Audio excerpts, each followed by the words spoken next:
what the woman with the issue of the blood, the man that laid by the pool of Bethesda for 38 years, and what the father who had the epileptic son all have in common? That's something that we don't think about. And I know you're like, but you said you're talking about anxiety. I get that. But one thing that I want to point to that has to do with our anxious mind is they had to have a change of mind. With the father and the epileptic son in particular, he literally had to pray and said, God, I know you can, or if you're willing, could you? Right? But Jesus was like, pretty much if you believe. And he said, I believe, heal my unbelief. That had to be his change of mind. He's like, all right, like I believe you can do these things, but if there's any unbelief within me, I need you to heal that unbelief. With the woman and the issue of blood, this is something that she'd been dealing with her whole life. The Bible literally tells us that she'd gone to multiple doctors and she had not gotten the relief that she desired. In her situation, she literally had to have a mindset shift. Okay, I heard he can do this. I heard he can bring dead people back to life. I heard he can make the blind see. I heard he can do this. He's doing all of this for all these people. Can he do that for me? That's one question that she had to ask herself.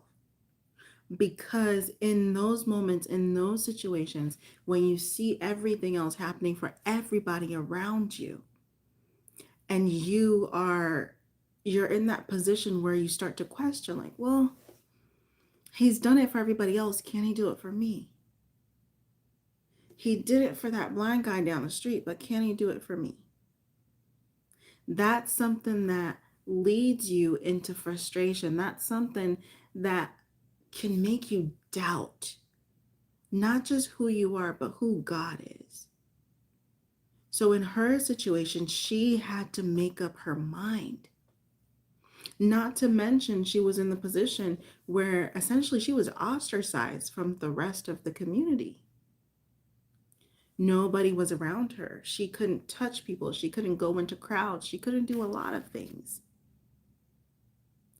So she had to place herself she had to put herself in position to say, I'm going to go after what this man has. I'm going to believe that he can do it for me. And Jesus himself, when he touched her, he said, your faith has made you well.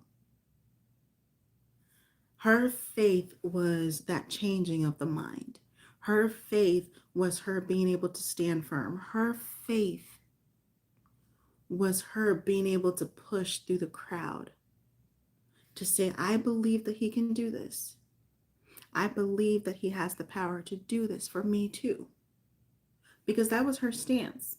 It's, okay, I've heard he does this. I've heard he can do that. He can do it for me too. And I have to believe it. She believed it so much so that she told herself all she had to do was touch the hem of his garment. If she could just get a hold of his hem, if she could just touch just an itty bitty fringe on his hem, then she would be okay. That's the big question when it comes to overcoming anxiety, is that belief that we need to have. Because the blind man, the beggar that lay by the pool of Bethesda for 38 years, the woman with the issue with the blood, they had to change their mind to believe that Jesus can and that he could do what he promised or what they've heard him do. That blind man or that lame man by the pool of Bethesda had the same mindset for 38 years. For 38 years, he kept the same mindset. His mindset was, okay, I'm just going to try and get into this water. I'm just going to try and get into this pool. That's all he kept telling himself. I'm just going to try and get into this pool. That's all he kept telling himself. And eventually, when someone came that could help him, someone that could help him to the extent that The water wasn't even stirred up. There was no water being stirred up. So he just knew, if I could get into this water, that's all he ever had in mind. If I could get in that water, I'd be healed. But when Jesus came and the water wasn't stirred, he was like, here's somebody offering me some help. Let me believe that he can do for me what he says he can do. And he took Jesus up on his offer. He had to change his mind to believe that Jesus could do for him what he had promised him, or what he was offering in that moment. I'll say that, what he was offering him in that moment. Because in that moment, Jesus was offering him to get up and to walk. In that moment, Jesus was offering him what he's been looking for 38 years. So how does he bypass? How does he bypass what Jesus is offering him to be like, I can't believe that. That's not for me. With the woman and the issue of her blood, it said if she could just touch his hem. That's belief. That's a mindset shift. With the father and the epileptic son, it said, Lord, or he said, Lord, I believe. Heal my unbelief. He recognized within himself that even though he's heard that Jesus can do all these things, it makes him believe it. That, yeah, he can also heal my son. It makes him believe that this can happen for his son. But he doesn't fully. And to me, because he hadn't seen it yet, he didn't fully believe that it could happen. Like the same thing with the woman and the issue with the blood. Who knows if this father how many interventions this father had tried. With that woman, it said that she'd gone to multiple physicians and nobody could heal her. Who knows how many interventions this father tried? Tonight, the biggest thing is to focus, to find when you are trying to overcome your anxiety. And this is something that I do go over in the Reset to Surrender Challenge that helps believers break free from their anxious thoughts, their anxious minds, anxious cycles, because it is a cycle. The main thing to understand is to be able to identify the beliefs that you have when it surrounds anxiety. Identify the thought processes you have surrounding anxiety.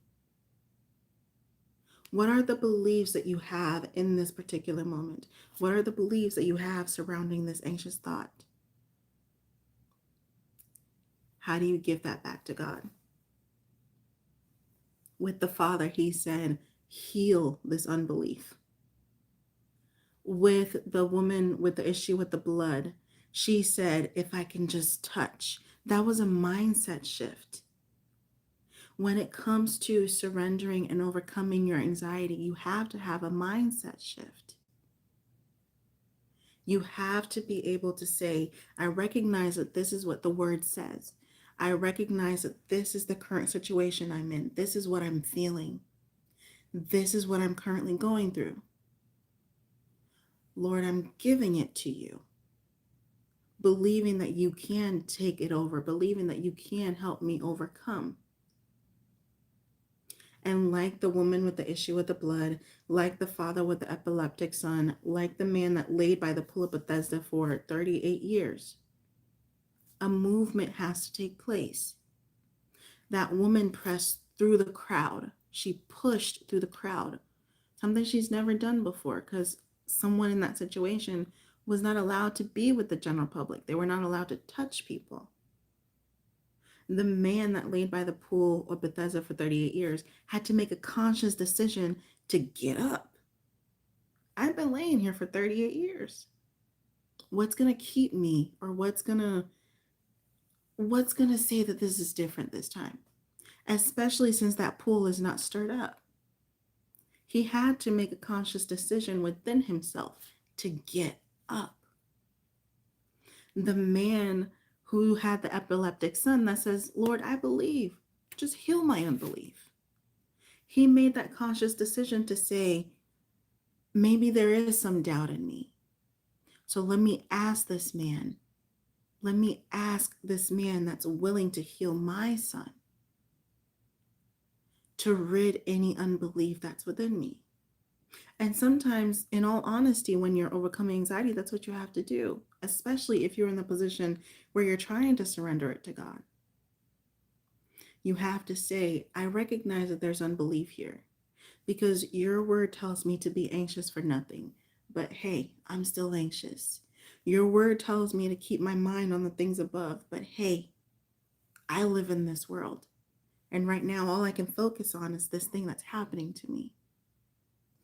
Your word tells me that the blood of Jesus has cleansed my conscious mind of things that lead to death. Okay, I get that. I am clean, I am made new, I am made whole in Jesus. But I'm still in this moment.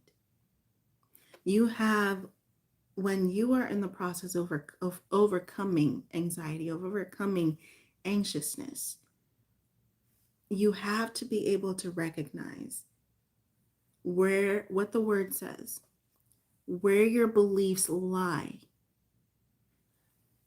and where you can surrender it to God to fill in the gaps that you don't yet have the answers to, or the gaps that still show signs of doubt, the gaps that still show that your faith could just be a little bit stronger here.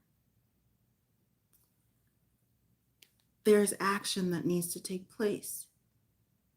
That action is within yourself. That action is within the things that you tell yourself, the things that you think, the things that you do. That's where the action lies. When you move in accordance to your old pattern. Imagine Jesus tells that crippled man, get up, pick up your mat and walk. And he's like, I've been laying here. I ain't been able to get up and walk yet. So, right? Can you imagine what that would have done? Jesus only healed or did miracles in places where there was belief. So if there was no belief in the places where he went, he couldn't have healed. And I'm not saying that you don't have enough faith. That's not what I'm saying. I'm saying recognize within yourself where your faith lies. And recognize within yourself where you need him to help you. That's what I'm saying. That's how you overcome anxiety with God. Recognize where you're at and recognize where you need his help. Because once you have that understanding, you could take it to him. Hey, God, I'm a little bit lacking here. Hey, God, my belief is not quite as strong there. Hey, God, I want to believe, but right now it's hard. That's how you work in connection and in tandem with God to heal through your anxiety. The biggest thing that I learned as I was going through my walk is to question my thoughts, is to question my old patterns. His word tells us to take every thought captive. And some people make it sound so easy. Oh, they make it sound so easy. Like, take every thought captive. When that thought comes, you just grab it. They make it sound so easy. But when these are thoughts that you've had continuously, and these are thoughts that you struggled with for a long time, it's not so easy to just grab it and interrogate it. It's not. That's why you have to recognize where your belief lies with that matter. You have to recognize where your belief is lacking or where you need the extra help, and then take that to God. Hey, God, I have this thought again. I have this feeling again. Here's what I believe your word says. Here's what I know your word says. But God, I'm not seeing it right now. I'm not feeling it right now. I don't understand it right now. So please fill in the blank spaces. One of the biggest ways to overcome anxiety and anxious thought with God is to invite Him into it. It's to invite Him into the process, invite Him into the situation. That's one of the biggest ways. His word tells us that He is close to the brokenhearted. I don't think that our hearts are whole when we are in an anxious position. It is, I'm going to go to Psalm 34. Actually, Psalm 32, no, 34.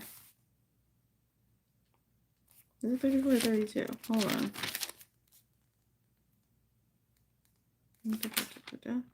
36.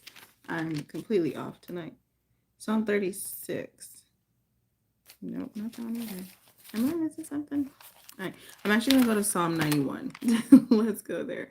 I don't know why Psalm 32 came to mind, but for some reason it's not clicking. So I'm going to go to Psalm 91. I'm going to read verse 14 to 16, where it says, "Because he loves me, says the Lord, I will rescue him. I will protect him, for he acknowledges my name."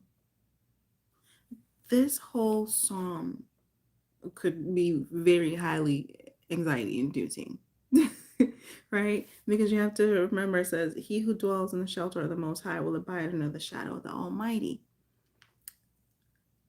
I will say of the Lord, he is my refuge and my fortress, my God in whom I trust. Surely he will save you from the fowler's snare." The fowler's snare. That's an anxiety-inducing situation. There's a snare out for me. Say what? And from the deadly pestilence. The deadly pestilence. That's all the frogs, the locusts, the gnats. Pestilence. Like, that's an anxious, like, hello? He will cover you with his feathers, and under his wings you will find refuge. His faithfulness will be your shield and your rampart. You will not fear the terror of night, nor the arrow that flies by day. That means at night. At night. You will have some situations where you will have terror at night. That's literally what that says. But it says, you will not fear the terror of night. Why? Because if we go back to verse 1, you dwell in his secret place. And if we go down to verse 14, it says, because you love him. And if we go down to verse 15, it says, because you call on him when you're in trouble. You will not have terror of night. And you will not, if we go back up to verse 5, it says, nor the arrows that fly by day. To dwell in God's shelter, especially when you're somebody that's trying to overcome anxiety, is to invite him there. Invite him in the situation. None of this said that the terror of night would not happen. None of it said that the arrows wouldn't fly. None of it. Verse 6, nor the pestilence that stalks in the darkness. There are things that are stalking around in the darkness. None of it said that it wouldn't happen. It will happen. But it says, his word says, that you will not fear it. That's what his word tells us, that we won't fear it. nor the pestilence that stalks in darkness, nor the plague that destroys at midday. That means in the middle of the day, something is going to come and try to ruin your day. Go figure. Like, go figure, right? But he tells us in his word,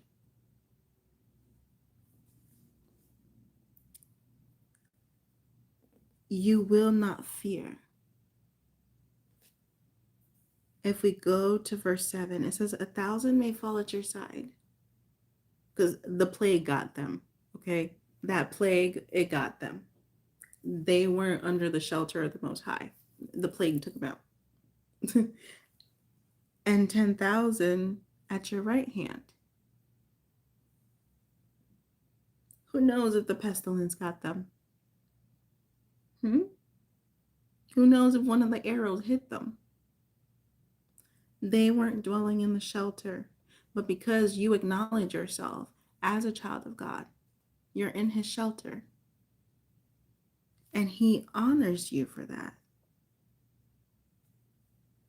His word says, you will only observe with your eyes and see the punishment of the wicked.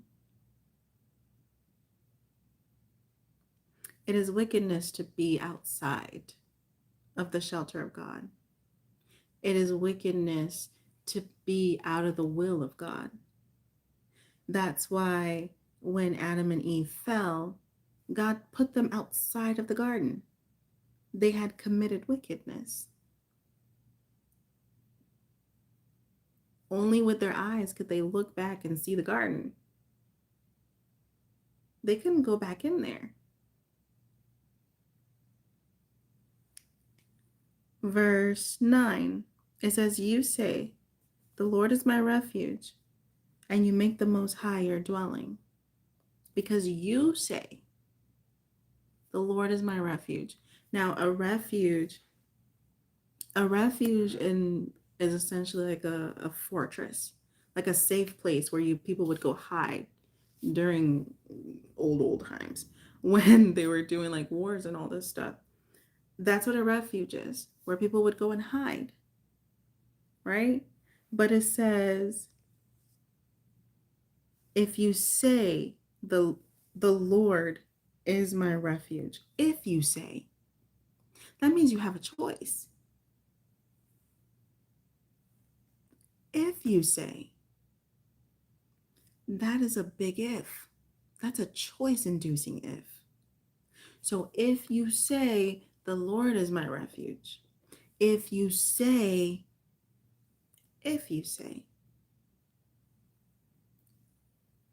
and you make the Most High your dwelling, it's not enough just to say it. Jesus said that in the last days, a lot of prophets and a lot of teachers will come up to him and be like, Lord, Lord, Lord, Lord. Remember, we prophesied and we cast out demons and we taught and we did all these things in your name, Lord.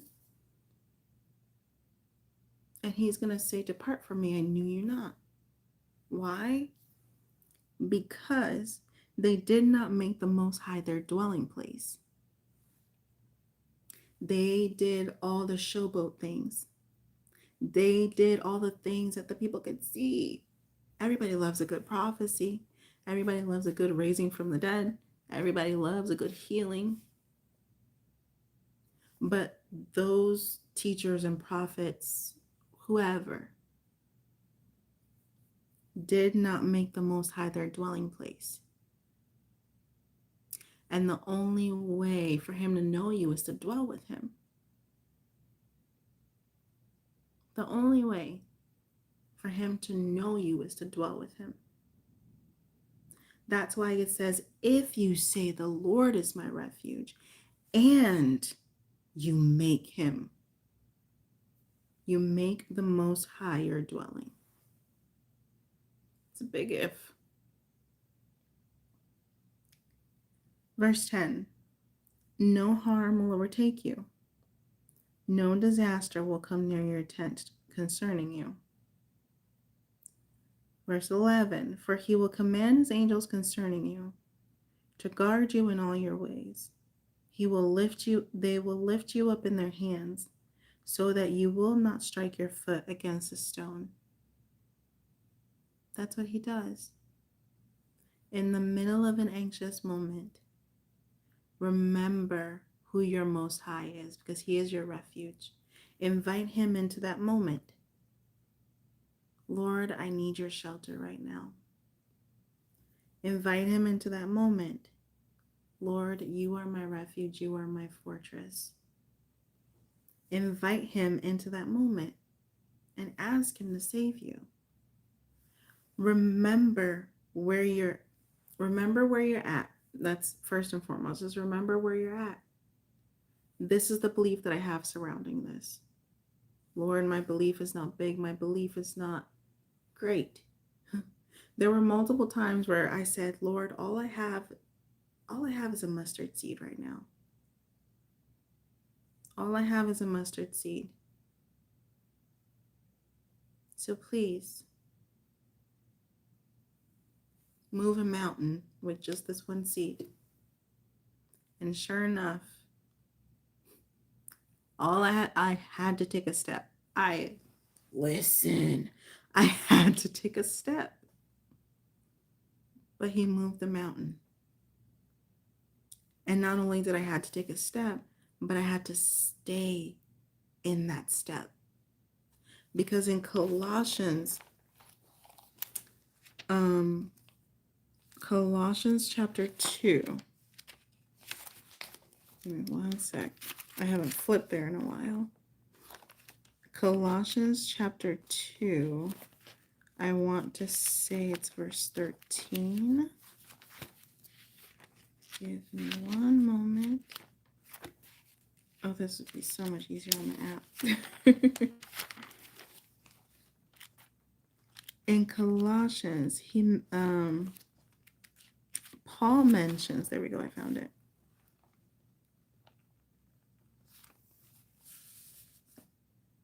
In Colossians chapter 2, where Paul mentions, hold on, I'm trying to find it. He was talking about us having died with Christ. That's what he was talking about. He was talking about us having died with Christ. And because we have died with Christ, we are dead to our sins. We're dead to our past. And because of that, we have to continue in the faith. We have to continue in the faith that we had to obtain this belief. Let me go find it. Hold on. I'm looking right at Colossians, but for some reason,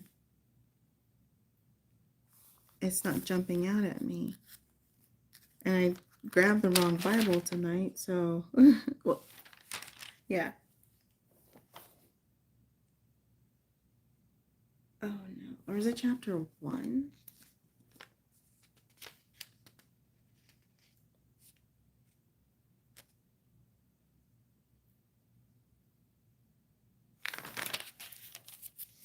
Hold on.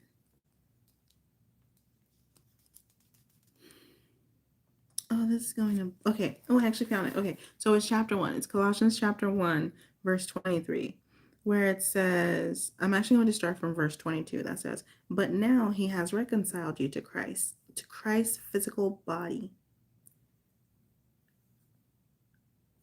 through death, to present you holy in his sight, without blemish and free from accusations, right? And then in verse 15, it says, if you continue in your faith, established and firm, and you do not move from the hope you held out in the gospel. And that's just the first half of verse 23 of Colossians. That's just the first half. So in knowing that, I had to press on. I had to keep going. I told God, all I have is a mustard seed. So what I had to do was move according to the size of that mustard seed. Move according to the faith that I held in that mustard seed. Because I'm asking him to move a mountain with the itty bitty seed that I had. So if I'm asking him to move a mountain, then I have to move according to that seed. So when anxiety comes your way, assess your belief. What do I believe concerning this? About what God's word says? Where do I need God to fill in the gaps? Where do I need God to fill in the gaps? Invite him into it. That's number 3, is invite him into it. Say, God, okay, I recognize my gaps. I need you to come in. I need you to fill this. And then give him the seed that you have. If it's the size of a watermelon seed, if it's the size of, I don't know, the biggest seed that you could think of, right? A mango seed. Hey, that's a good couple of mountains right there. That's a good couple of mountains. Give him the seed that you have. And then move according to that seed. That's literally what the woman with the issue of the blood, the lame man by the pool of Bethesda, the father with the epileptic son, that's what they did. They gave their seed through action, or they maintained their seed through action. I'll say that. His action was, I believe, heal my unbelief, and then actually stepped aside and let Jesus do what he had to do. The woman with the issue with the blood, it was, if I could just touch the hem of his garment. And then she pushed her way through the crowd, and surely enough, she touched his hem. The man that lay by the pool of Bethesda for 38 years, his was an actionable seed. All Jesus said was, take up your mat and walk. He said, all right. He grabbed his mat and he walked. An actionable seed. So much so that he didn't stop walking. He kept walking and walking and walking and walking and walking until he got to the temple officials. For them to be like, wasn't you just laying over there? Sure enough, I was. Why are you walking? You shouldn't be walking. It's a Sabbath. So, move with your seed. Move with your seed.